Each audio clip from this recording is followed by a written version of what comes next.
kasi nasa Puerto Galera ako. Paano, uuwi ba ako o paano? Pakinggan yung pitch, yung offer. Okay, paano kaya? Eh, sobrang excited ko kasi nakakasama ko sila sa Shake, Rattle and Roll. Nagkukulitan kami doon kasi parang nakabuild kami ng kahit na paano small connection o samahan. Tapos parang ako din, kinonsider ko rin kasi itong dalawang to, sa totoo lang, totoong tao sila. So para sa akin, hindi ako mahihirapan makipagtrabaho. Kasi factor din yun eh. I mean, papasok ako sa gitna ng taping nila, so iniisip ko rin kung paano kaya, hindi pa kami nag-workshop eh. Diba? So iniisip ko, hindi, game na. Kasi sigurado naman ako maayos. Sa sarili mo game na, pero pinag-intay mo lang kami ng ilang weeks. Kasi nasa lock-in ako eh. So medyo mahirap yung schedule. Ayun, tapos, yun nga, si Direk Dan, Villegas, may mag-direct. So, talagang na-excite ako at some point. Thank you. At before I ask ako, ito pang bibigyan mic sa press, puro ako na lang ng ako ha. Okay, I'd like to hear lang from our creative head ng Regal. James, finally, ito na. Natapos na finally from almost showing na tayo sa basics. Your thoughts as the head of creative ng Regal? Thank you. Sobrang kami excited kasi EJ, I won't deny, parang this is the perfect casting combination talaga na nagkaroon kami. From Sam to JM Salvado. Sobrang tuwang-tuwa. Nandun ka, di ba itong storycon natin, di ba? Parang tawa tayo ng tawa sa light moments nung ang Nets. Ang galing din for example ni JM sa Kalifyang na mag-adlib. Hindi ito na kwento ni Direk Dan, pero ang daming ideas sa mga scenes na gagaling kanina Fiang and JM. May mga gusto ilagdag sila Fiang, minsan sasabi ko, wag na Fiang. Delikado, pero actually ang galing nila mag-isip ng on the spot na idadagdag sa scene. And tuwa rin ako nung sinut namin ni na Dustin sa Kalifyang yung opening scene. Panoorin nyo guys yung opening scene, sobrang ang galing-galing nung pagkakagawa na para kayo nanood ng isang Korean film or American film. Yeah, so I'm very, very proud of this cast, of the people behind the project. Kami lang sa sobrang masaya kami. Kaya sana a lot of people will watch it on opening day. Thanks, James. Kasi alongside his team and the creative team ng Project 8 Projects, talagang grabe yung solid force ng creative para mabuo every single detail po ng character, ng scene, talaga namang pinag-isipan ng gusto ng creative team ng Regal and ng unbelievable team up na yan nangyari niyan. Sana maulit. And of course, even Sir Kate was so hands-on. Parang, oh my God, grabe yung Mr. Cell as well. Sabi ko, Mr. Cell, finally, we're showing. Any word as one of our producers? Well, after watching the movie, because I've seen it a few times, syempre lang isang beses, there's particularly so many scenes that hits me emotionally at mapapatawa ka. It's something that a lot of things that are very heartwarming, a lot of moments na reminds me of Maricel Soriano. No way. Yes, I mean, I'm not kidding because, I grew up with Maricel Soriano. Parang tuwa ako dito sa batang ito nung pinapagod ko kasi parang bawat galaw niya natatawa at nagagawa. And of course, si JM. Kanino? Pwede baka may reference Ayoko ka? po, May Yes, reference yeah, ka ba? actually, kasi parang it's so natural. Kung Maricel si Fiang, sino naman si JM? Talaga yung nag-spot kita. Well, si JM is really unique. I don't know as a young star before, pero si JM really has the eyes na talagang, the way he does his acting and how, as a best friend, he has a secret admiration sa best friend niya. Mararamdaman mo talaga. Yun talaga. I mean, it's so natural. Parang they're not really acting. Nakaka-carry the way sa mga eksena. Especially one scene, more towards the third act, na napaiyak pa ako. Seriously, napaiyak niyo ako. So, I hope that you guys, when you watch it, talagang Tutuwa. Day 5 tayo sa Mega Mall. Yes. Okay. Thank you, Miss Rosel. Thank you, James. At this point, react lang muna kasi JM Fiang sa sinabi ni ay, naiiyak ka, Fiang. Then, the new Mariset's right. Comment sa sinabi ng producer natin, Fiang. Nakaka-pressure naman po yun. Speechless. Sobra. Ako nagulat ako sa revelation. Ganun level, ganyan. Maraming salamat po, pero... naiyak ko eh. Uy, hindi ganyan si Fiang. Na-speechless talaga kasi usually may sagot agad yan eh. Pero ngayon, hindi niya alam what to say. Kasi ako nagulat din what Miss Rosel delivered. Nakakatuwa.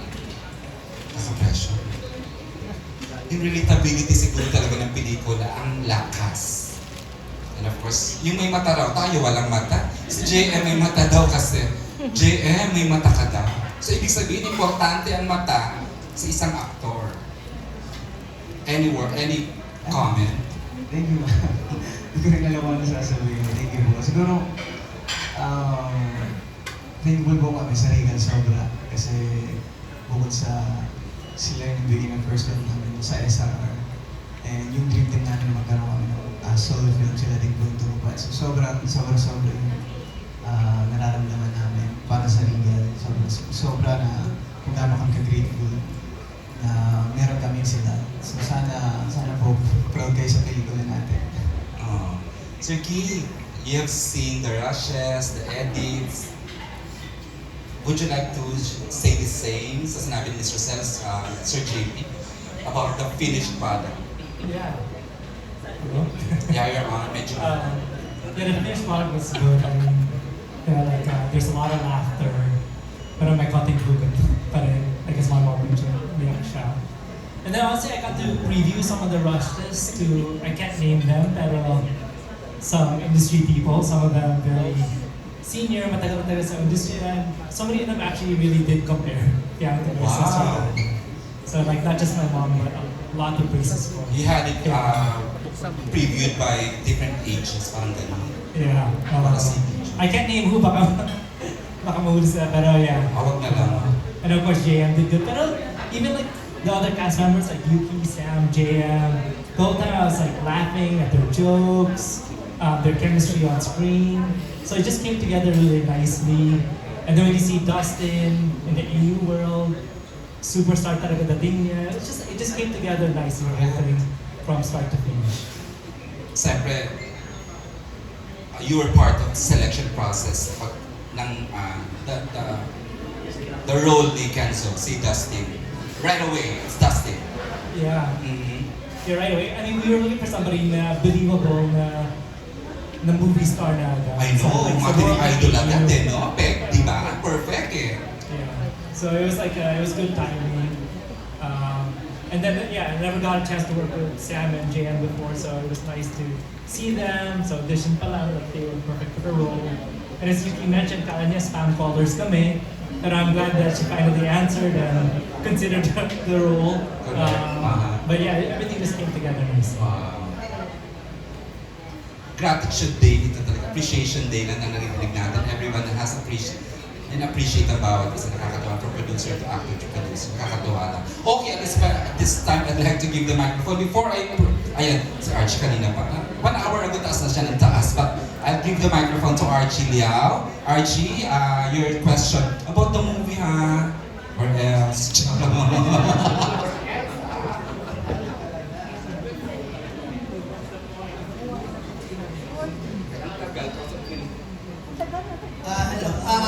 Dalawa lang yung questions ko, ano? Una kay Dustin. Nasa ng pelikula mo, bali, lumalabas na third wheel ka dun sa isang love team. Tapos ngayon, sa pelikulang ito, support ka sa JM Fiang. Hindi ka pa natatakot na ma-typecast ka sa pambansang third wheel?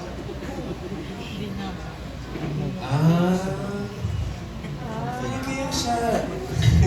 Feeling ko kasi dito, parang magkaiba siya eh. Kasi dito,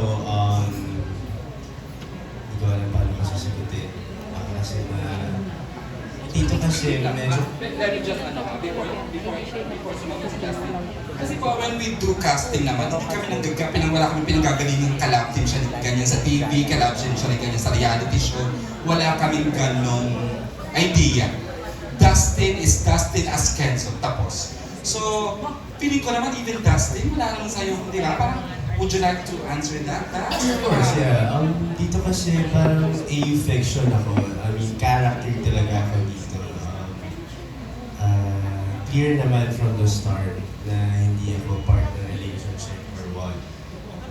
Mapapanood niyo yun for sure. And doon naman sa tapos ng pelikula, I don't think, honestly, na third wheel ako. Kasi tatlo naman kami. I mean, it's a love story between three people. So, I think hindi naman po ata ako mababansagan ang bansa. Thank you. Okay. Ang next question ko para sa JM Biang. Sa interview kay PBS, inamin mo, JM, na nililigawan mo si Biang. Ngayon, since it's National Aminang Day, tatanungin ko si Biang, ano ba yung bigay score sa inyo? Very open po kami patungkol sa aming relationship na nililigawan niya po ako. And yeah, very open kami na tulad na din namin sinasabi na naliligaw pa din po si Jem hanggang ngayon. So, Hindi pa sinasagot. masyado pa pong mabilis.